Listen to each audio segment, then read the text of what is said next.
You can ask your questions of a panelist individually or ask a general question. I'll allow the panelists their choice by just showing me your hand or saluting or whatever that you want to take a stab at the answer. And if you have any responses to anything that has been raised here, feel free to give us your answers. Or if you want to respond to a fellow student, feel free to do that as well. As I said earlier, you're the ones on the front lines. You're the ones who can teach us as well as we hopefully can give some teaching to you.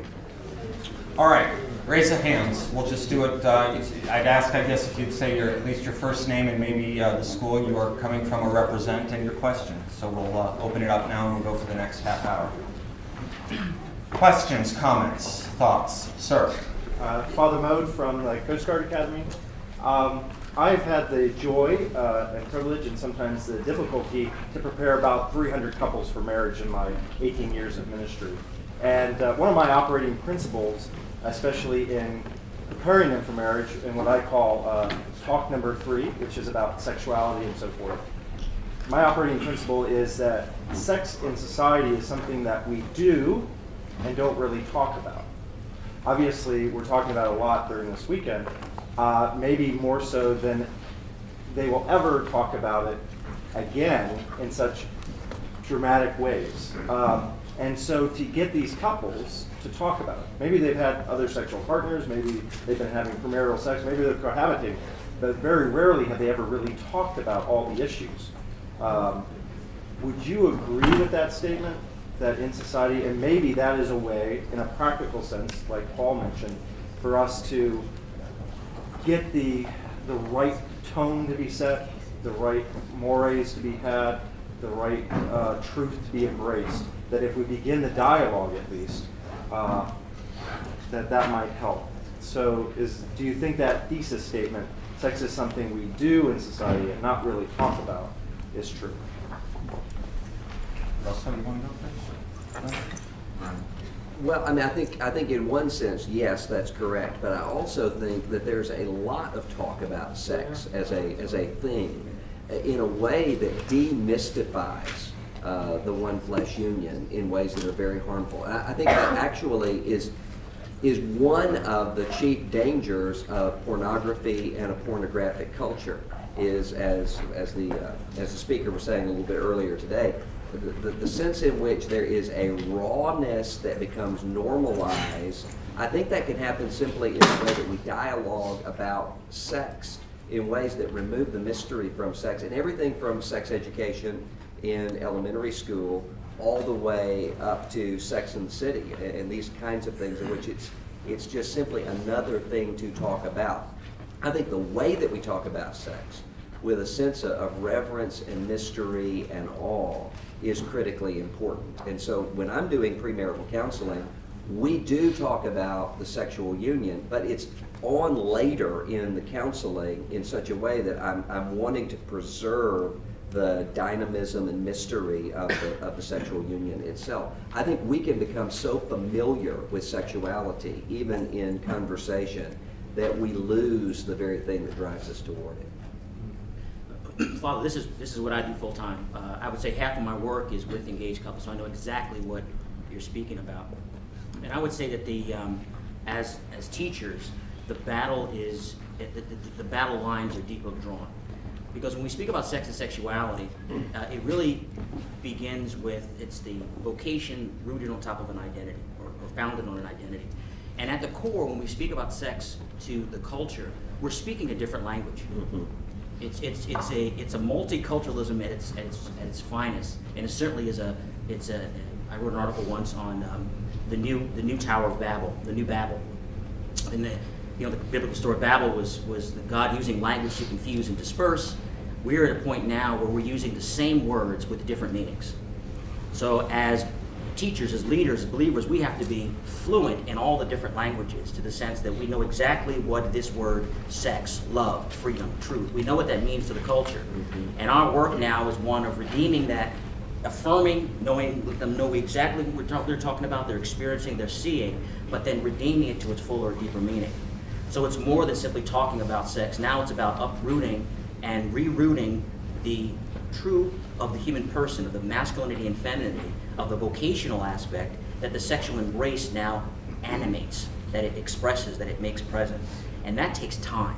That's not data, that's not knowledge, that's a wisdom. And that's something they have to meditate on, and the meditation is painful, because as they meditate on these beautiful truths of their masculinity and femininity, it becomes very clear of how they've been abused. And it doesn't have to be a direct physical sexual abuse, it could be just the fact that their dignity was not fully respected. So then it's a matter of that hope and redemption, that it's not a matter of despair in showing this beautiful vision, it's a call for them to begin again. So it's a tough battle there. And one particular program I use, God's Plan for a Joy-Filled Marriage, spends a whole day, and we don't get to sexual morality until we've laid the salvation story. Creation, fall, redemption, the meaning of the vows, and then we get into what we call sexual honesty. Telling the truth with our bodies before marriage, the truth of our bodies within marriage, and calling them to this greater vision, but at the same time, not soft-pedaling how the abuse of their sexual dignity causes deep and lasting wounds. And they can't be ignored, but they also can't be glossed over in terms of just giving Catholic or Christian or religious terms to sexuality. It has to be rooted in the reality of experience, but also the deeper reality of what that experience is calling them to. You know, I think I agree that on the one hand, there's an immense amount of talk about sexuality. I mean, anybody who watches any television or sees any films in the popular culture, our films today would have been X 20 years ago. PG would have been R, and we've got young children now going into PG-13 films. Even G films have become very, very coarse, and there's a lot of sexual innuendos. The idea of making it palatable for the adult. You know, so they have these subtle sexual innuendos that the children don't get. So there's so much sexualization out there in the culture. But I think I went to Catholic schools, and I know that we were always shy to talk to the priests about sexuality. So I think I think the onus is really on the church in a lot of ways to open up that dialogue, because many people that are faith-based or committed still have that aspect of modesty and are still troubled by a lot of these things, and would be less so. But we have a culture where Marilyn Manson, the rock person, you know, when he was asked about Bill Clinton and the White House, which opened up a discussion in our culture that had been previously taboo. And in fact, oral sex was not even permitted to mention in newspapers before that. And suddenly you've got 6th graders, 7th graders asking about these things. But when he said, you know, what's the big deal? In my job, it's like a handshake. That's deeply troubling when you have a culture, a lot of young people who look up to him even, and see this. And then we had recently, last year in my area, a girl who performed fellatio on the entire 8th grade football team, and it came out in the area. This is a type of abuse that I think we're not really acknowledging what's going on in our culture, and I think there's a lot of deep denial. And because these things have become so politically incorrect, the fact that Pamela Paul, who is more secular humanist, I mean, I don't think she would take umbrage at me saying that, but she's coming from a secular humanist perspective. She's not coming from a faith-based perspective, and yet she can be called a prude because it's so unacceptable to even challenge this on basic grounds of human decency and dignity, where faith doesn't even have a role in her criticisms. Like, she's just worried about degradation. One of the things that Toynbee mentioned when he studied the 21 civilizations and how they declined and eventually fell, one of the hallmarks was what he called the vulgarization of culture. That this is a very, very frightening sign for people that can read. I mean, sometimes, God can write the writing on the wall. If you're illiterate, it doesn't help much. So signs, one has to be capable of reading signs. But the vulgarization of culture is a very, very troubling sign for anybody that has a sense of where this goes, of where other cultures have been through nihilistic periods of time.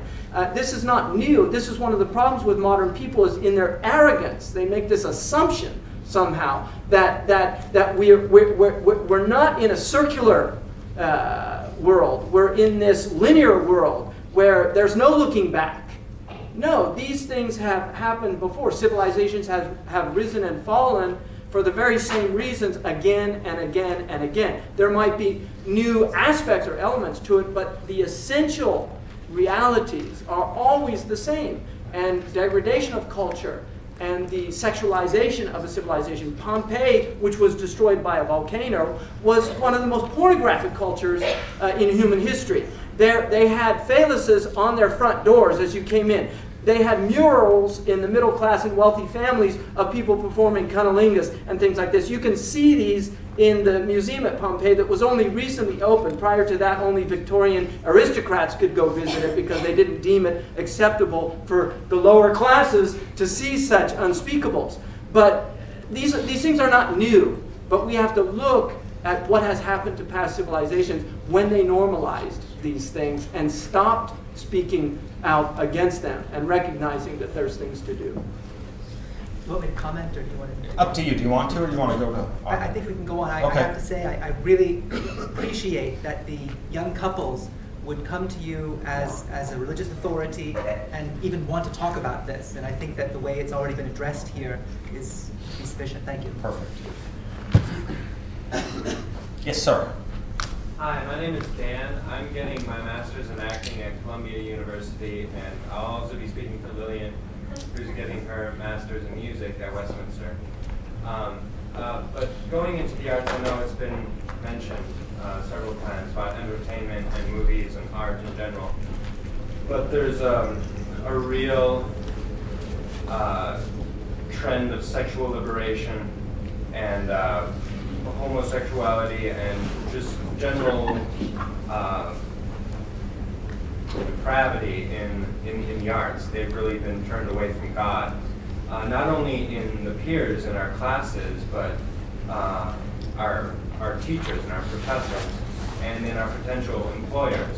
So would you have any words of wisdom just about dealing with that while we're in school and while we have to look up to our classmates and our professors, and then getting into the actual world where we're going to be trying to make a living with that?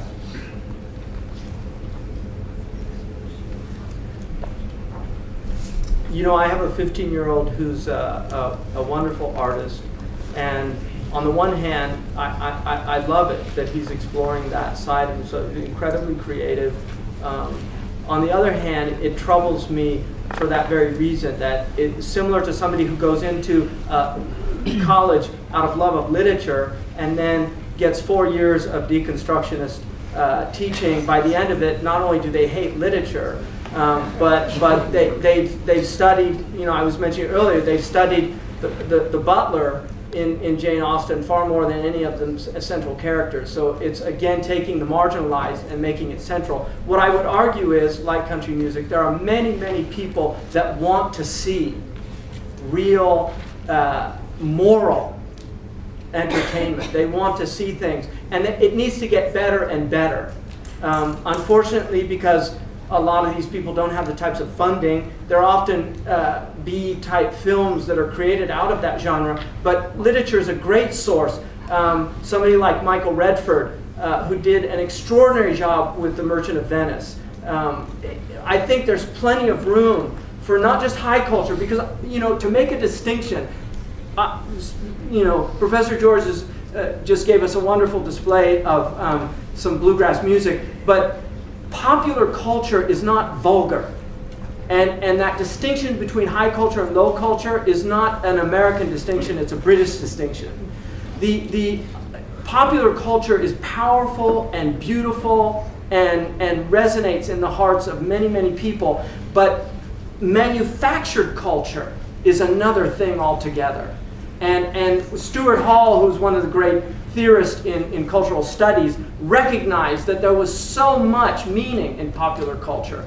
And that's why we still have remnants of it in, like, country music, where they're drawing from themes from real people and real experience. So I would just challenge you to go against the tide you know, and really stand firm against this tsunami of nihilism, because in the end, what is true stands.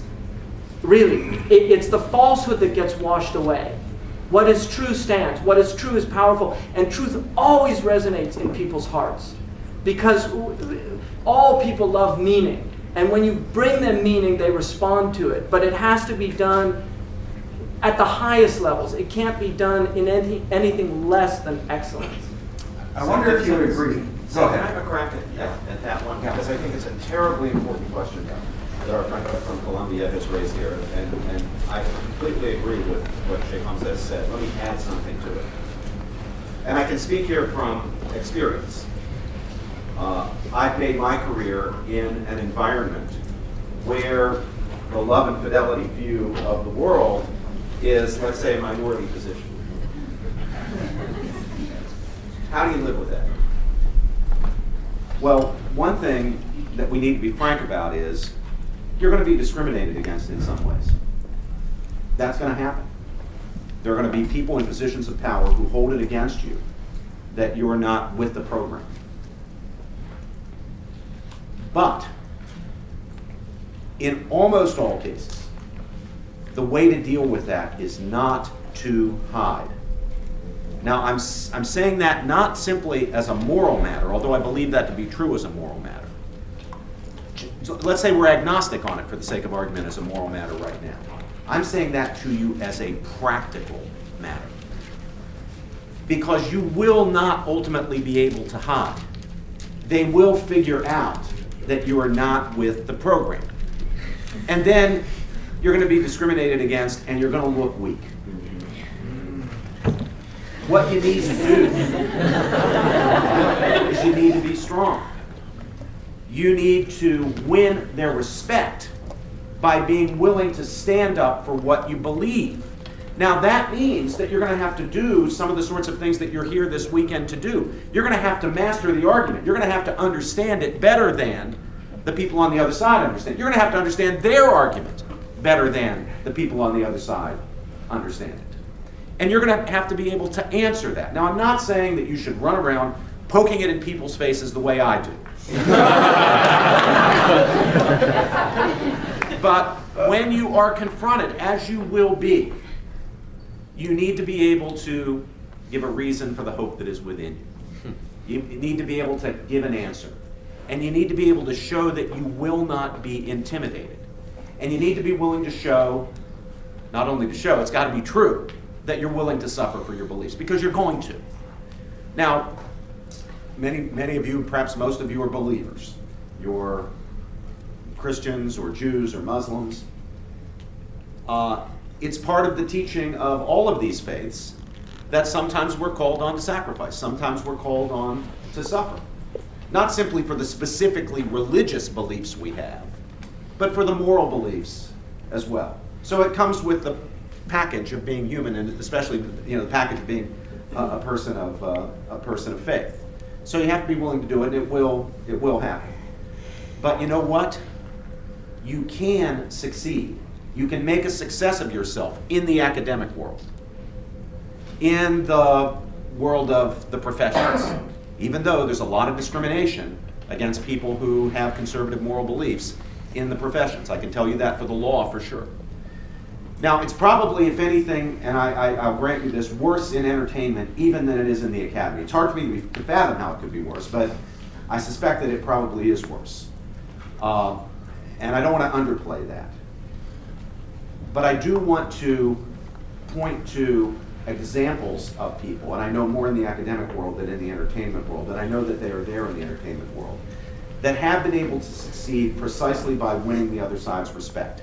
And they've won the respect of people who might otherwise try to take them down by being willing to stand up for what they believe and refusing to be intimidated. We don't have the choice of simply sitting by quietly. That choice, it would be wonderful to have that choice. You know, a lot of people don't want to be in arguments all the time. They don't want to be in controversies. They'd like to live a life that's a quiet, and there's nothing wrong with this aspiration, to live a quiet life, doing whatever they do, their art, their study of Shakespeare, their law practice, their medical practice, without being forced into public with their controversial views. But that's not an option. You have two options. You will either stand up for what you believe and refuse to be intimidated, or you will capitulate and look weak. The winning strategy and the right strategy is to stand up for what you believe. Robbie, can I follow up on that? Because we get this question all the time. How different is your answer, or how modulated is your answer when you're giving students advice when they act with fellow students or friends as opposed to interactions with professors? Is sometimes the acting out, is sometimes the pushing back against the culture not simply the living of a sermon rather than the giving of one, laying a straight stick next to a crooked one? How often, and what is your advice? Seth, and I'll have to, the students will know more than I do about dealing with other students. But I know a little bit about students dealing with faculty. And everything I've said applies to that student-faculty relationship. You're much better off winning the respect of professors you disagree with than trying to hide from them and saying what you think they want to hear and so forth. Now, at the same time, I think it's very important for you to seek out those professors who might actually be sympathetic with what you believe. You need some support from people who think like you. And at most institutions, there are at least one or two. Here, there are a lot. At Princeton, as happens, there are a lot more than that. And there might be a lot more than that at other institutions, but I know at most institutions, there are at least a small handful. You should know who those people are. And I think students should really encourage those faculty members who are sympathetic to be willing to stand with them and to stand up for them if they are discriminated against.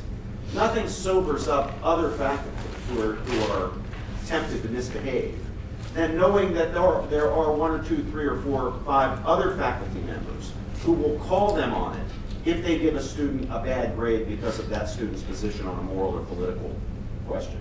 We fixed a few things around here recently that way. There's some people who need to be made examples of. You can't make examples of them, but other faculty can make examples of them, and you can encourage those other faculty to support them. Right. I just add something. I think the underlying assumption there also, in complete agreement, is excellence in whatever you do. Mm-hmm. There is an incredible need in every field of human endeavor for the Christian, the truth, I should say, more precisely, the true description and edification of the human person, most especially in the arts. Mm-hmm. And on a pragmatic, practical manner, there are support organizations, you probably already know most of them already: Act One Studios, Metanoia Films, Grassroots Films, Icon Entertainment, folks who are not sacrificing authentic art quality, production values, but are now taking everything they're learning in that multicultural reality of knowing exactly what is taught, exactly why. But in the end, as Professor George says, it's excellence that's remembered. And that memory of that excellence is one that's infused with the truth of the human person. It doesn't have to be this saccharine, programmed. I mean, we are so tired of the saccharine music and the programmed movies. Right. And it can't be melodramatic. You give me Apocalypto any day, okay? And you've got my attention. Yeah. The points that can be made about the truth of the human person don't need to be made in that formulaic, saccharine way. Get the excellence from Columbia, from film school. Get the excellence from the most base and profane professors and art people, because there are things that they're gifted at what they do, and take exactly that excellence and infuse it with the full truth of the human person. We're going to know your name. That's right. And since my tradition, the evangelical Protestants produce most of the saccharine.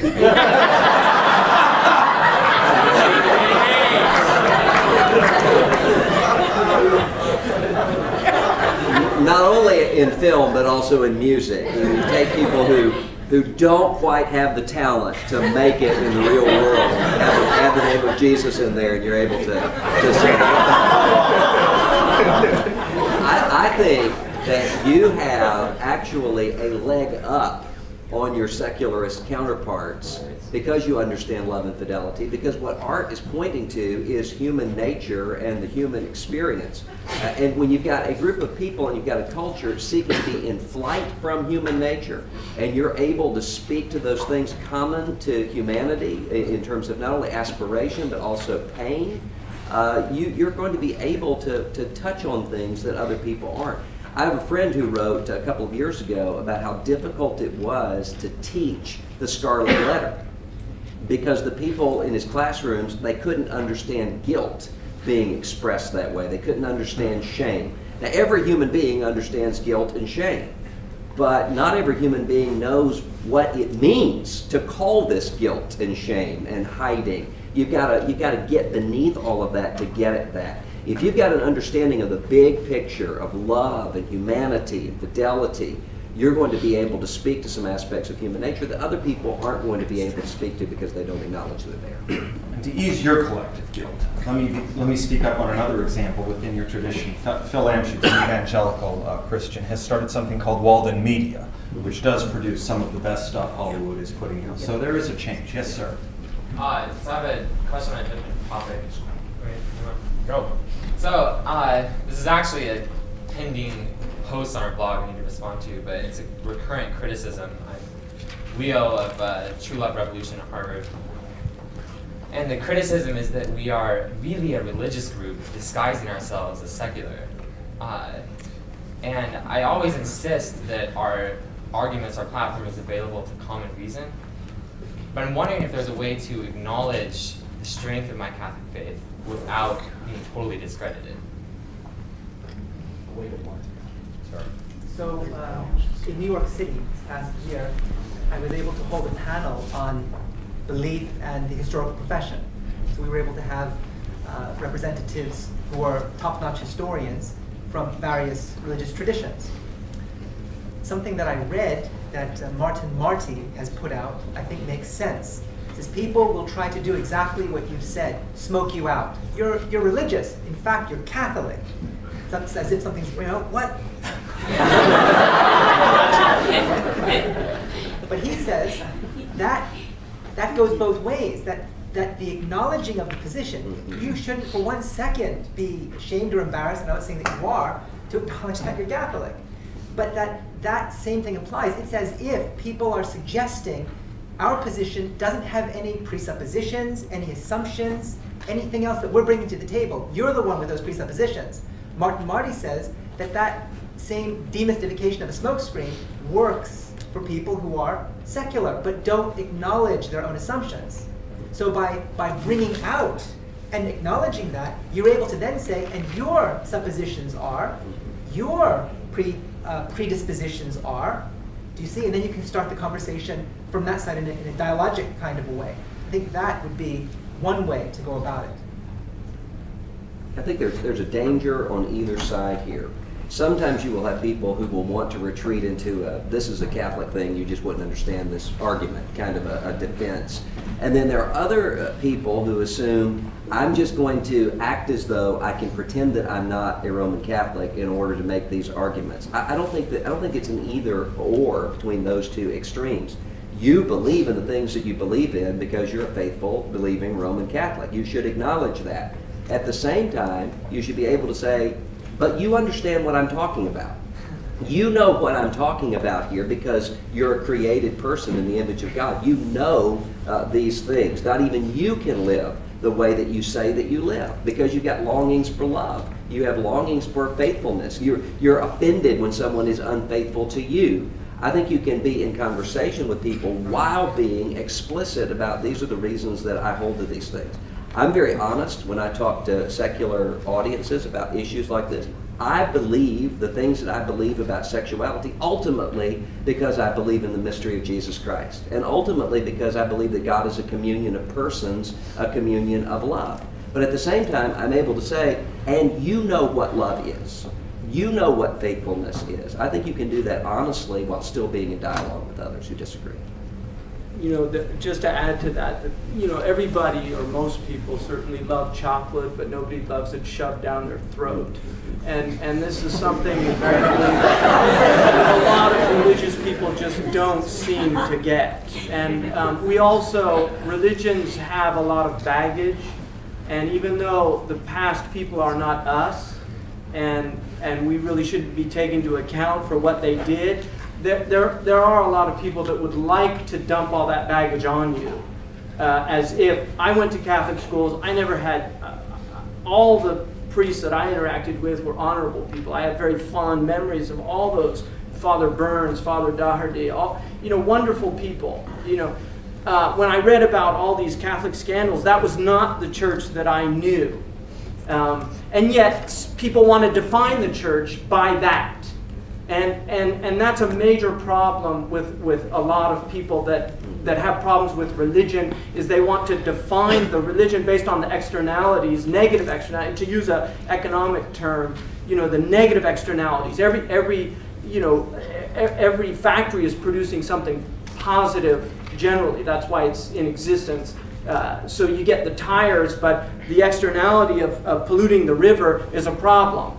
But that's not what the factory is producing. It's a side effect. And unfortunately, religion also has a side effects. And a lot of religious people are not willing to take into account the fact that some of these side effects have been very painful for a lot of people within the tradition and outside the tradition. And so I think religious people have to acknowledge the fallibilism that's necessary to have faith. We can be certain about God, but we should always be uncertain about our understanding of what God wants for us and intends. And we have to have some wiggle room. When we become absolutists in our religious faith, we become intolerable. And it's something that I think religious people, it's a lesson that we need to learn in humility. Because that to me is one of the great virtues of religion, is we are of the earth, that we are, God has made us creatures that can fly with the angels, but in the end we have to go to the toilet. We have to do these things to remind us that we're human, that we have an abject nature as well as an exalted nature. And I think when that understanding is there, I think people will respond to your genuineness, and they will respond to your sincerity, and you can have an impact. I'm going to have to close just due to the time of this so that people can get to dinner, but hopefully the conversation can continue through dinner. I do want to remind that sentiment that you come up against is a minority sentiment. It is most people outside of the university would not agree with him, they would agree with you. There is a reason, again, country music will do literature, that books like Mitch Albom's are on the bestseller list. I was reading his most recent one, Have a Little Faith. I'd like to close the panel with this quote from it. He is talking, it's a true story, to his rabbi, who he has not seen in many, many years. He's asking his rabbi about everything you guys are discussing, love, fidelity, and marriage. But the joy you get from that same closeness, when you watch your children, when you wake up and smile at each other, that, the rabbi says, that tradition teaches us what we call a blessing. And people forget that. Mitch says, why do they forget it? And the rabbi says, because the word commitment has lost its meaning. I'm old enough to remember when it used to be a positive. A committed person was someone to be admired. He was loyal and steady. Now a commitment is too often something to avoid, something you don't want to tie yourself down to. And it's the same with faith, Mitch. We don't want to get stuck having to go to services all the time, or have to follow all the rules. We don't want to commit to God. We'll take him when we need him, or when things are going good. But real commitment, that requires staying power in faith and in marriage. And Mitch says, and if you don't commit, the rabbi said, that's your choice, but you miss what's on the other side. And Mitch says, what's on the other side? The rabbi smiles and says, a happiness you cannot find alone. I bid you a good dinner.